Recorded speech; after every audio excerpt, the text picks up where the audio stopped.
All right, music fans, welcome back. It's Dave, and I'm, of course, commenting here as the real music observer, observing real music in real time for real people just like you and just like me. We're continuing to explore the Fleetwood Mac debacle, as I've called it.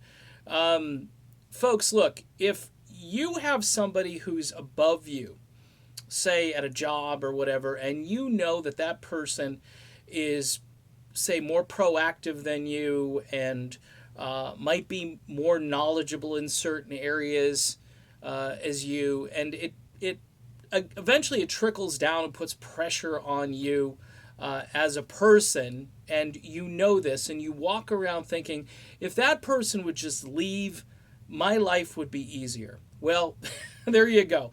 This is what happened with Fleetwood Mac. If you want to call it psychology, if you want to call it clearing the workplace out for your own comfort, clearly Stevie Nicks did not have the upper hand when it came to, say, arranging and producing and also performing, putting on a show, even to the extent that, say, the Music Cares thing was a catalyst for everything that has come after it. She's looking at this guy as he's even micromanaging the music that I am supposed to walk out and talk to. He's micromanaging, or at least grimacing or rolling his eyes because my speech is too long-winded. I don't want to have to worry about that at this stage of my life.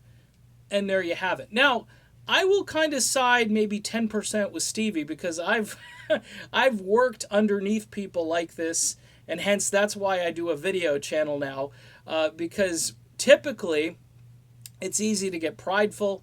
It's easy to think that you know more than the other person and that they shouldn't be where they are because you're kind of like the star of the show. People are coming to see you. They're coming to see you twirl, or they're coming to see you sing, or whatever it is that you're bringing. You've got more material that people are familiar with. So you take this step and you say, we don't need this guy anymore.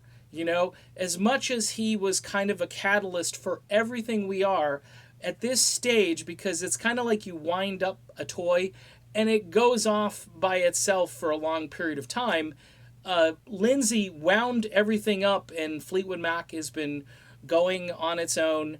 But he's always been there to kind of rewind, because at times that toy starts like a top that starts to lose momentum. Lindsey is there to kind of spin the top a little bit more. Right now, this top is kind of doing the thing where it's kind of wobbling before it falls over. And all this just to say that I think the majority of the reasoning that this happened is really because Stevie did not want to be micromanaged, and she couldn't live up to this guy's sort of quality control, which he is. If you look at his own live performances, if you look at the way he produces records and so forth, it's too meticulous at this stage for everybody. And I've kind of said this in another video, but it kind of dawned on me that really she just can't live up to his expectations. That's the bottom line. And you can see it a few other ways, but it's not like they needed to get rid of him because he couldn't sing or he couldn't do what... Now, granted, he can't sing the way he used to sing, but he compensates for his vocals and stuff far better than she does, and far better than even Christine McVie does. So I would say this was a move based on pride, based on that old workplace scenario where somebody is over you and they have a work ethic or just knowledge that you don't have. And getting rid of them is just a sigh of relief, and you can do what you want to do at that point. And that's exactly what this band is doing right now.